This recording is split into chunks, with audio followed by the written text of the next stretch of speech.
Hello, West Side students. This is Ms. Hall, and this is the first time that I've actually completed a full video, if I do, so be gentle.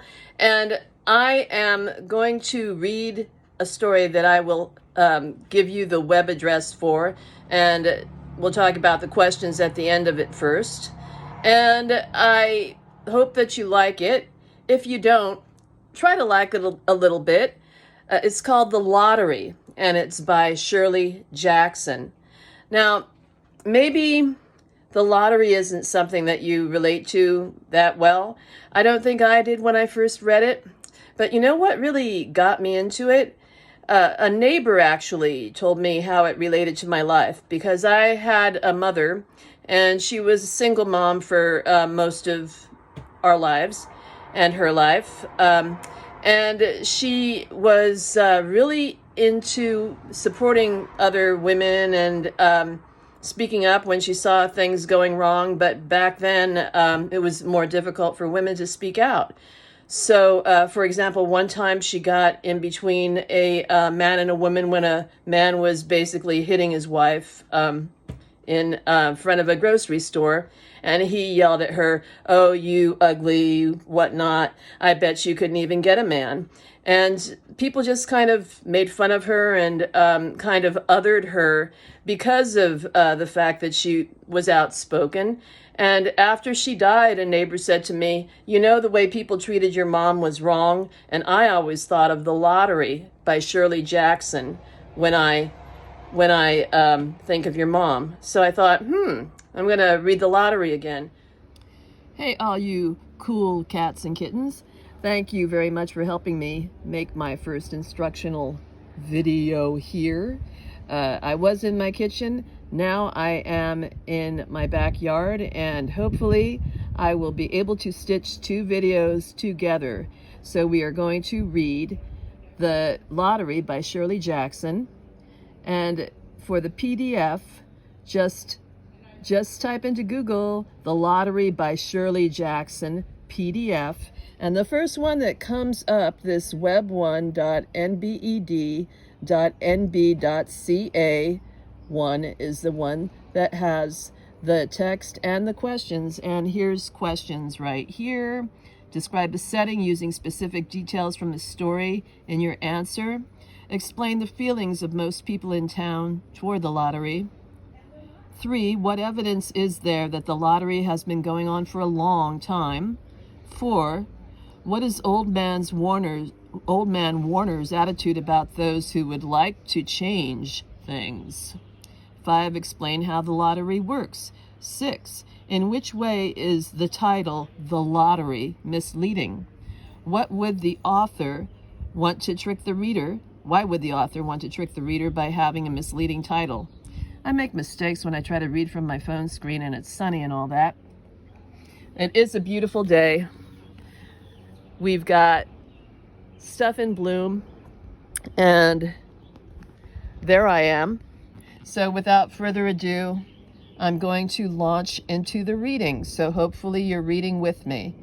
Now, if you really do not like this story, send me an email and say, "Ms. Hall, can you pick something that doesn't suck?" or some other charming thing like that you could write to me. And here we go. The Lottery by Shirley Jackson. The morning of June 27th was clear and sunny with the fresh warmth of a full summer day. The flowers were blossoming profusely, and the grass was richly green. The people of the village began to gather in the square between the post office and the bank around 10 o'clock.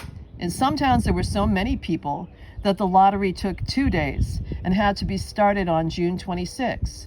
But in this village, where there were only about 300 people, the whole lottery took less than 2 hours, so it could begin at 10 o'clock in the morning and still be through in time to allow the villagers to get home for noon dinner.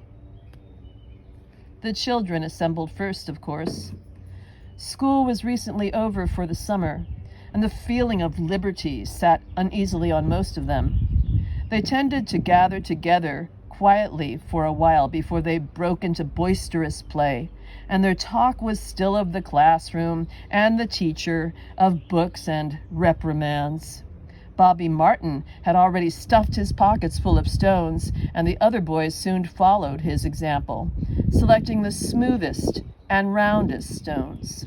Bobby and Harry Jones and Dickie Delacroix, the villagers pronounced the name Delacroix, eventually made a great pile of stones in one corner of the square and guarded against the raids of the other boys. The girls stood aside, talking among themselves, looking over their shoulders at the boys, and the very small children rolled in the dust or clung to the hands of their older brothers or sisters. Soon the men began to gather, surveying their own children, speaking of planting and rain, tractors and taxes. They stood together, away from the pile of stones in the corner, and their jokes were quiet, and they smiled rather than laughed. The women, wearing faded house dresses and sweaters, came shortly after their menfolk. They greeted one another and exchanged bits of gossip as they went to join their husbands. Soon the women, standing by their husbands, began to call their children, and the children came reluctantly, having to be called 4 or 5 times. Bobby Martin ducked under his mother's grasping hand and ran, laughing, back to the pile of stones. His father spoke up sharply, and Bobby came quickly and took his place between his father and his oldest brother. The lottery was conducted, as were the square dances, the teen club, the Halloween program by Mr. Summers, who had time and energy to devote to civic activities. He was a round-faced, jovial man, and he ran the coal business, and people were sorry for him because he had no children, and his wife was a scold. When he arrived in the square, carrying the black wooden box, there was a murmur of conversation among the villagers, and he waved and called, "Little late today, folks." The postmaster, Mr. Grave, followed him, carrying a 3-legged stool, and the stool was put in the center of the square, and Mr. Summers set the black box down on it. The villagers kept their distance, leaving a space between themselves and the stool, and when Mr. Summers said, "Some of you fellows want to give me a hand?" there was a hesitation before 2 men, Mr. Martin and his oldest son, Baxter, came forward to hold the box steady on the stool, while Mr. Summers stirred up the papers inside it. The original paraphernalia for the lottery had been lost long ago, and the black box now resting on the stool had been put into use even before Old Man Warner, the oldest man in town, was born. Mr. Summers spoke frequently to the villagers about making a new box, but no one liked to upset even as much tradition as was represented by the black box. There was a story that the present box had been made with some pieces of the box that had preceded it, the one that had been constructed when the first people settled down to make a village here. Every year after the lottery, Mr. Summers began talking again about a new box, but every year the subject was allowed to fade off without anything's being done. The black box grew shabbier each year. By now it was no longer completely black, but splintered badly along one side to show the original wood color, and in some places faded or stained. Mr. Martin and his oldest son, Baxter, held the black box securely on the stool until Mr. Summers had stirred the papers thoroughly with his hand. Because so much of the ritual had been forgotten or discarded, Mr. Summers had been successful in having slips of paper submitted or substituted for the chips of wood that had been used for generations. Chips of wood, Mr. Summers had argued, had been all very well when the village was tiny, but now that the population was more than 300 and likely to keep on growing, it was necessary to use something that would fit more easily into the black box. The night before the lottery, Mr. Summers and Mr. Graves made up the slips of paper and put them in the box, and then it was taken to the safe of Mr. Summers' coal company and locked up until Mr. Summers was ready to take it to the square the next morning. The rest of the year, the box was put way, sometimes one place, sometimes another. It had spent 1 year in Mr. Graves' barn, and another year underfoot in the post office, and sometimes it was set on a shelf in the Martin grocery and left there. There was a great deal of fussing to be done before Mr. Summers declared the lottery open. There were the lists to make up, heads of families, heads of households in each family, members of each household in each family. There was the proper swearing in of Mr. Summers by the postmaster as the official of the lottery, and at one time, some people remembered, there had been a recital of some sort performed by the official of the lottery, a perfunctory, tuneless chant that had been rattled off duly each year. Some people believed that the official of the lottery used to stand just so when he said or sang it. Others believed he was supposed to walk among the people. But years and years ago, this part of the ritual had been allowed to lapse. There had been also a ritual salute, which the official of the lottery had to use in addressing each person who came up to draw from the box. But this had also changed with time. Until now, it was felt necessary only for the official to speak to each person approaching. Mr. Summers was very good at all this, in his clean white shirt and blue jeans, with one hand resting carelessly on the black box. He seemed very proper and important as he talked interminably to Mr. Graves and the Martins. Just as Mr. Summers finally left off talking and turned to the assembled villagers, Mrs. Hutchinson came hurriedly along the path to the square, her sweater thrown over her shoulders, and slid into place in the back of the crowd. "Clean forgot what day it was," she said to Mrs. Delacroix, who stood next to her, and they both laughed. "Thought my old man was back stacking wood," Mrs. Hutchinson went on. "And then I looked out the window and the kids was gone, and I remembered it was the 27th and came a-running." She dried her hands on her apron, and Mrs. Delacroix said, "You're in time, though. They're still talking away up there."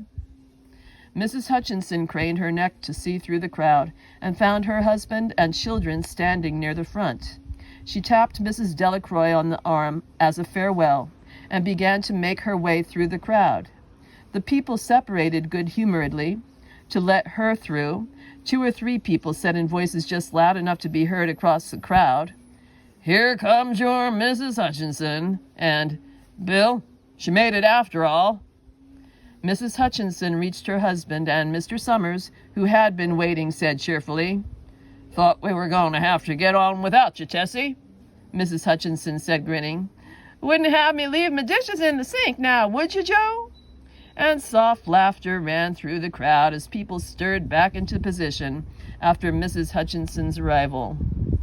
"Well, now," Mr. Summers said soberly, "guess we better get started, get this over with, so we can go back to work. Anybody ain't here?" "Dunbar," several people said. Dunbar. Mr. Summers consulted his list. "Clyde Dunbar," he said. "That's right. He broke his leg, hasn't he? Who's drawing for him?" "Me, I guess," a woman said, and Mr. Summers turned to look at her. "Wife draws for her husband," Mr. Summers said. "Don't you have a grown boy to do it for you, Janie?" Although Mr. Summers and everyone else in the village knew the answer perfectly well, it was the business of the official of the lottery to ask such questions formally. Mr. Summers waited with an expression of polite interest while Mrs. Dunbar answered. "Horace is not but 16 yet," Mrs. Dunbar said regretfully. "Guess I gotta fill in for the old man this year." "Right," Mr. Summers said. He made a note on the list he was holding. Then he asked, "Watson boy drawing this year?" A tall boy in the crowd raised his hand. "Here," he said. "I'm drawing for my mother and me." He blinked his eyes nervously and ducked his head as several voices in the crowd said things like, "Good fella, Jack, and glad to see your mother's Got a man to do it." "Well," Mr. Summers said, "guess that's everyone. Old man Warner make it?" "Here," a voice said, and Mr. Summers nodded. A sudden hush fell on the crowd as Mr. Summers cleared his throat and looked at the list. "All ready?" he called. "Now I'll read the names, heads of families first, and the men come up and take a paper out of the box. Keep the paper folded in your hand without looking at it until everyone has had a turn. Everything clear?" The people had done it so many times that they only half listened to the directions. Most of them were quiet, wetting their lips, not looking around. Then Mr. Summers raised one hand high and said, "Adams." A man disengaged himself from the crowd and came forward. "Hi, Steve," Mr. Summers said, and Mr. Adams said, "Hi, Joe." They grinned at each other humorlessly and nervously. Then Mr. Adams reached into the black box and took out a folded paper. He held it firmly by one corner as he turned and went hastily back to his place in the crowd, where he stood a little apart from his family, not looking down at his hand. "Allen," Mr. Summers said. "Anderson. Bentham." "Seems like there's no time at all between lotteries anymore," Mrs. Delacroix said to Mrs. Graves in the back row. "Seems like we got through with the last one only last week. Time sure goes fast," Mrs. Graves said. "Clark, Delacroix." "There goes my old man," Mrs. Delacroix said. She held her breath while her husband went forward. "Dunbar," Mr. Summers said, and Mrs. Dunbar went steadily to the box while one of the women said, "Go on, Janie," and another said, "There she goes." "Where next?" Mrs. Graves said. She watched while Mr. Graves came around from the side of the box, greeted Mr. Summers gravely, and selected a slip of paper from the box. By now, all through the crowd, there were men holding the small folded papers in their large hand, turning them over and over nervously. Mrs. Dunbar and her two sons stood together, Mrs. Dunbar holding the slip of paper. "Hartford, Hutchinson." "Get up there, Bill," Mrs. Hutchinson said, and the people near her laughed. "Jones." "They do say," Mr. Adams said to old man Warner, who stood next to him, "that over in the North Village they're talking of giving up the lottery." Old man Warner snorted. "Pack of crazy fools," he said, "listening to the young folks. Nothing's good enough for them.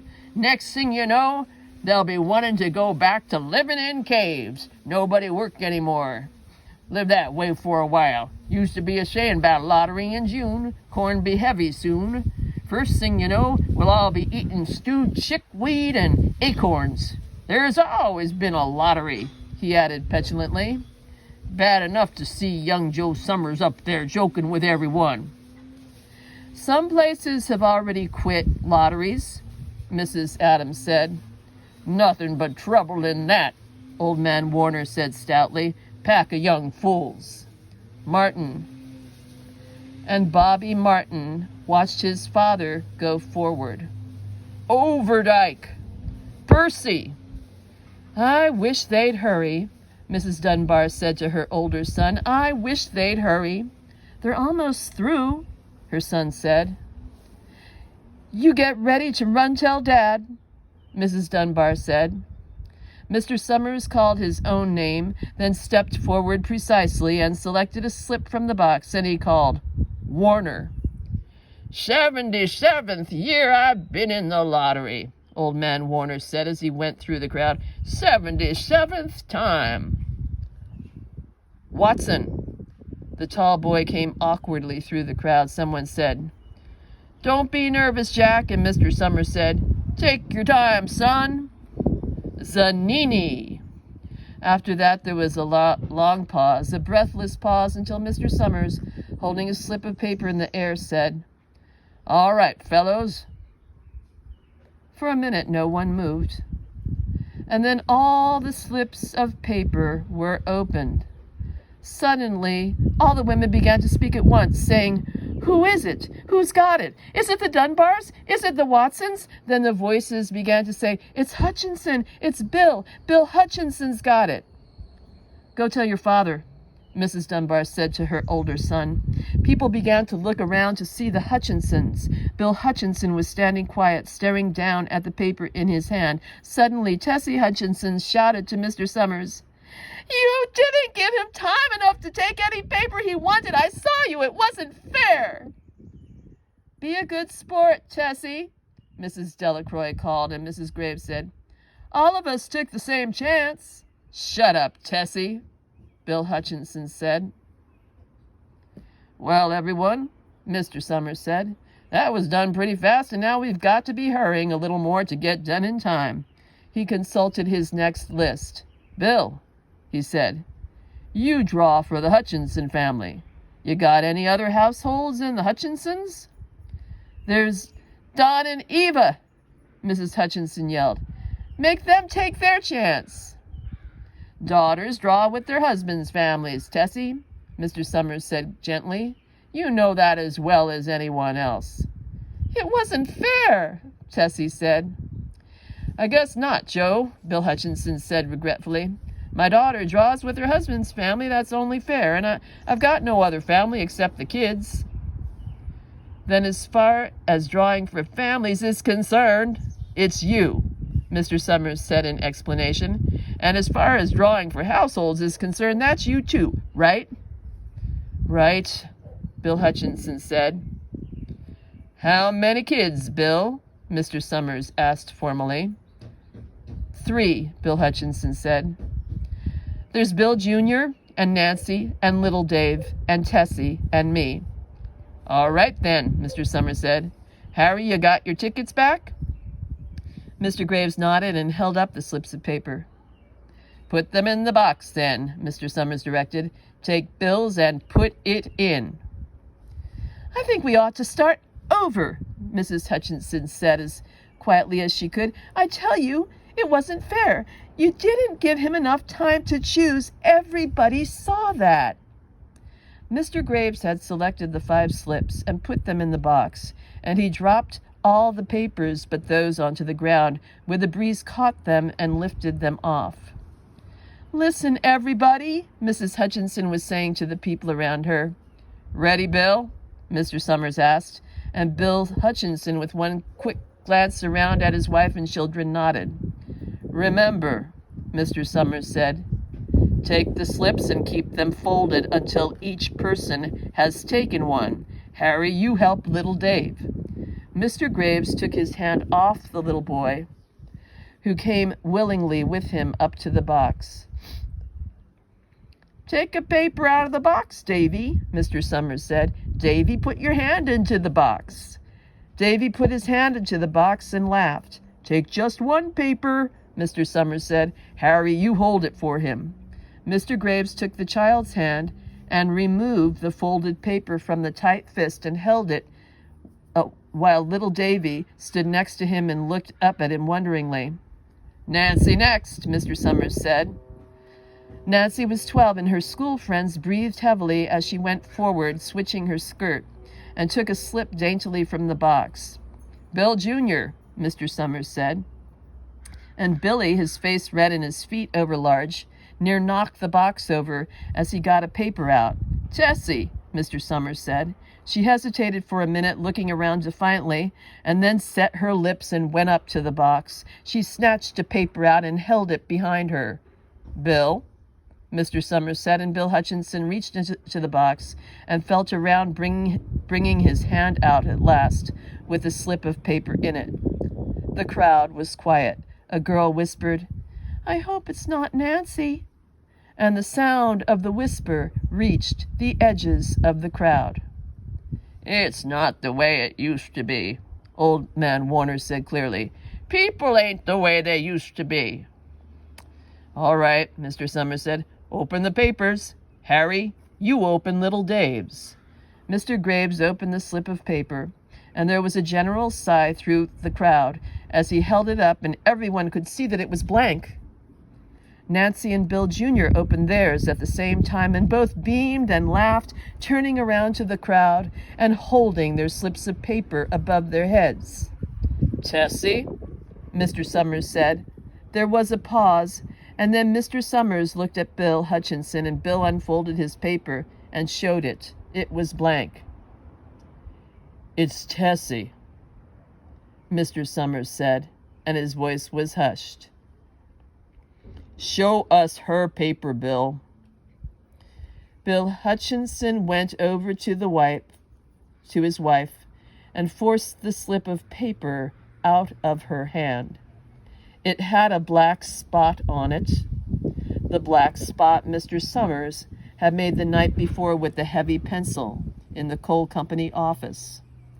Bill Hutchinson held it up, and there was a stir in the crowd. "All right, folks," Mr. Summers said, "let's finish quickly." Although the villagers had forgotten the ritual and lost the original black box, they still remembered to use stones. The pile of stones the boys had made earlier was ready. There were stones on the ground, with the blowing scraps of paper that had come out of the box. Delacroix selected a stone so large she had to pick it up with both hands and turned to Mrs. Dunbar. "Come on," she said. "Hurry up." Mrs. Dunbar had some small stones in both hands, and she said, gasping for breath, "I can't run at all. You have to go ahead, and I'll catch up with you." The children had stones already, and someone gave little Davy Hutchinson a few pebbles. Tessie Hutchinson was in the center of a cleared space by now, and she held her hands out desperately as the villagers moved in on her. "It isn't fair," she said. A stone hit her on the side of the head. Old Man Warner was saying, come on, everyone." Steve Adams was in the front of the crowd of villagers, with Mrs. Graves beside him. "It isn't fair. It isn't right," Mrs. Hutchinson screamed, and then they were upon her.